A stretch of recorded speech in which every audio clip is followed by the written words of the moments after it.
Hey guys, it's Linda. Coming very soon is my granddaughter's 4th birthday. Audrey turns 4, and she's a crazy little thing. She's been a great addition to our family, and because of that, I felt like it was time to share a little bit of her story with you guys in a video form. I've written it before, but I felt like it was time to share it this way.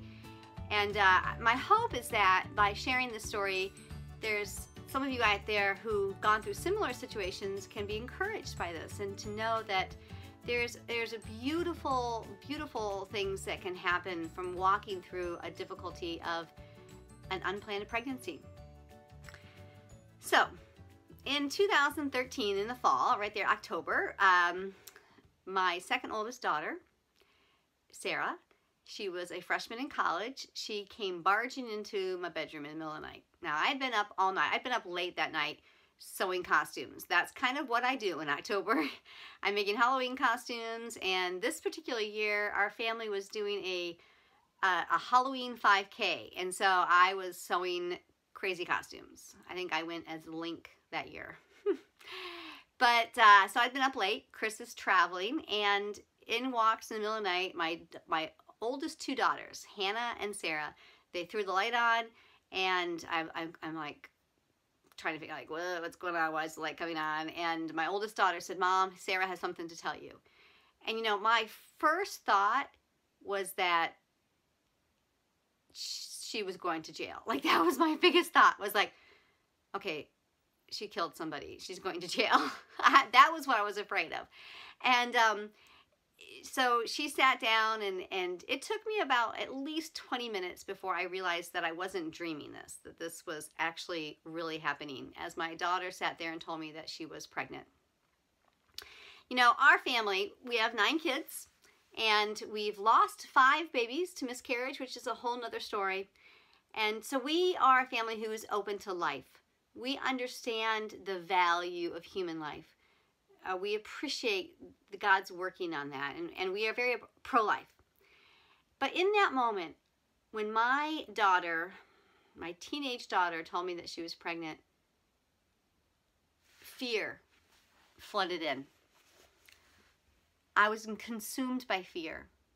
What was I afraid of? I was afraid, my first thought was, who will love her? How will she ever meet someone who will love her now? And then, of course, the fear of judgment. And here we are, a family that does ministry. We wrote a book on chastity. What are people going to think? How are we going to be judged? Fear so overwhelmed me.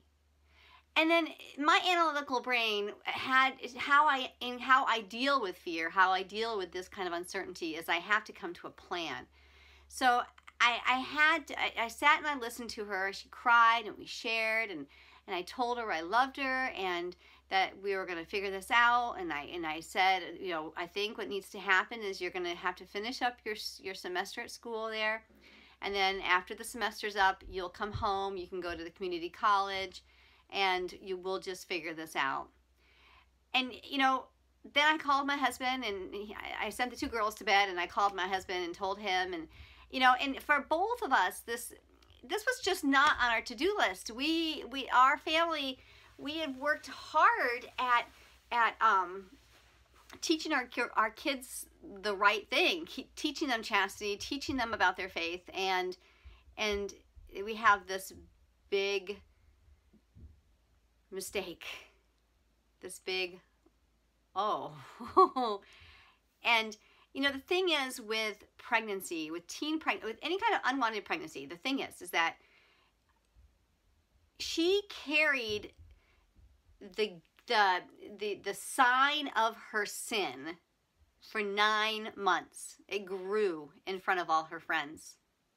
But you know, the beautiful thing was that night when she told me that she was pregnant, she said that she already knew that when she knew that she was going down the wrong path, when she knew she was making bad choices, she needed to get her life right with God. She went to confession. Before she knew she was pregnant, she went to confession.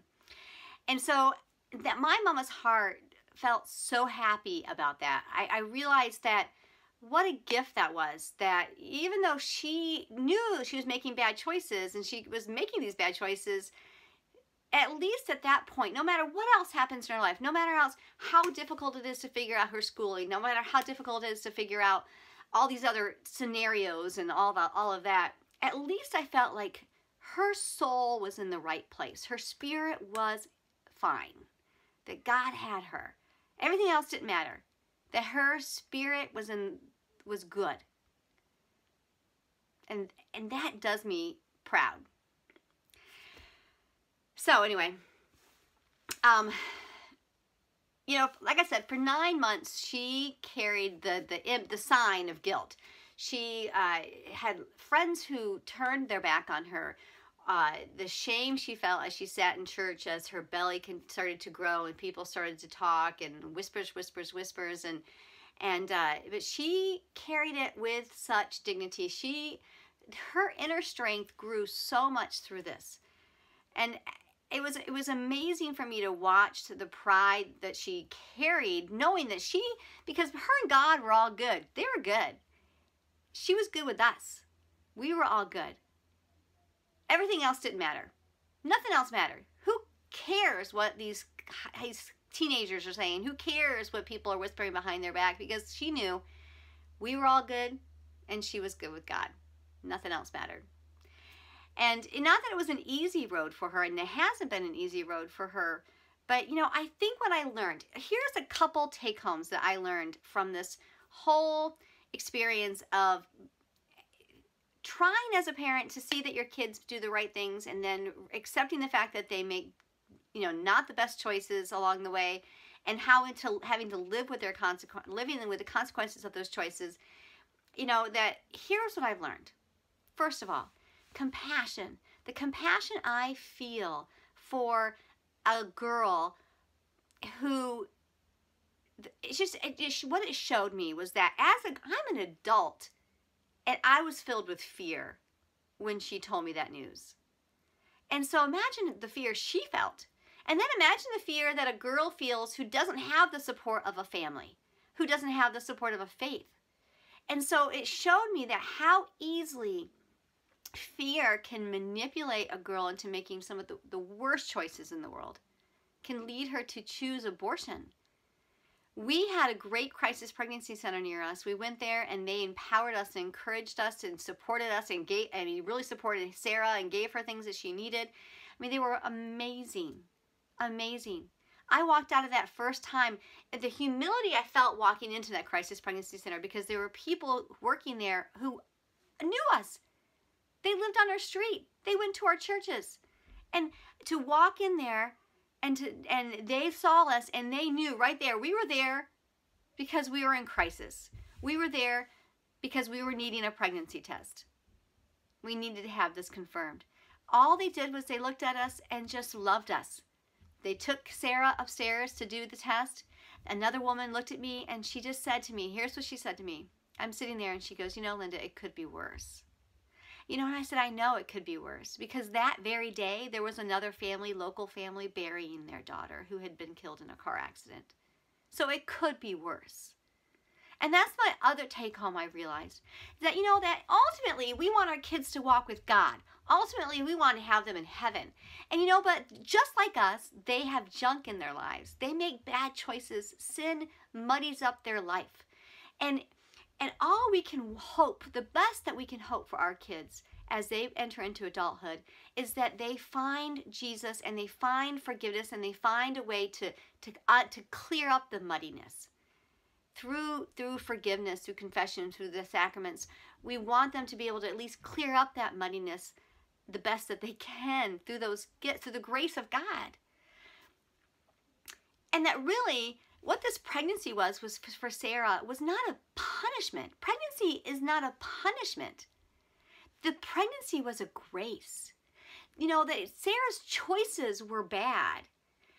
But the Lord didn't throw a punishment of pregnancy upon her to teach her how to behave and teach her she needs to be chaste. The pregnancy was a grace, because, you know, of all the things that could have happened to her as a result of promiscuous activity, a pregnancy was the most gracious of them all. She could have had permanent emotional scarring. She could have chosen abortion, which would have scarred her emotionally, physically, mentally, spiritually. She could have had STD. The things that she could have had as a result of that promiscuous activity. There's far worse things than pregnancy. Pregnancy was the most merciful of them. Because not only was it life-giving, not only did it bring about an actual life, a little granddaughter, but it brought life to Sarah. It gave her focus. It gave her direction. It gave her a reason to better herself, which she did. She's now working she's an RN, working in the post-delivery wing of the hospital. She helps mommies who've just delivered babies. And why does she do that? Why does she have a passion for that? Because she's done it herself. She's experienced that. She knows the difficulty in those moments, and she's there, and she is the best at it. She is amazing at it. But this baby, so it gave her a whole new focus in life. And so, but of course, the pregnancy gave us Audrey. Audrey. I don't think our family can imagine a life without her. What a gift. What a gift she's been to our family. And how horrifying it is to think that Sarah's choices, that she would have made a worse choice, and that she would have done something that would have prevented all the great things that's happened in her life and all the great things that's happened in our life because of Audrey being with us. You know, when Chris, my husband, when he found out about the pregnancy and he came home, he said to me, he goes, Linda, the way we respond to Sarah at this point in her life, at her most needy point in her life, the way we respond to her is what she's going to remember for the rest of her life. So when he saw her, he grabbed her and he said, Sarah, praise God for this baby. Thank God for this new life. Your timing is terrible, but we thank God for this new life. And we have thanked God for this new life since. She's a gift. So I think what my encouragement to you is this. As parents, we cannot keep our kids from making the choices that we don't agree with. They're going to make choices. All we can do is in the formative years that we have them under our roof is to give them the tools to come out of those bad choices victorious. And honestly, the tools, you want to give them a good education and you want to give them love, but what you really need to give them is faith. That's what you really need to give them. And even though Sarah wavered in her faith, it was her faith, it was the deep teaching that we've instilled in her that brought her home to us in her crisis. And that brought her to Jesus in her crisis. And so you want to give your kids good tools so that they hopefully avoid bad choices. But if they make those bad choices, they have tools to come back to you and to come back to Jesus. And then if you are one of those girls who's facing an unplanned pregnancy and you feel your life is rocking out of control, know that there is a better life ready for you. That God can use this child and this pregnancy to change you into a better person. He wants to fill your life. And whether you choose to eventually give that baby up for adoption, which is a great sacrificial act of love and compassion, or you choose to raise that child as your own, whatever you choose, that life will forever change you.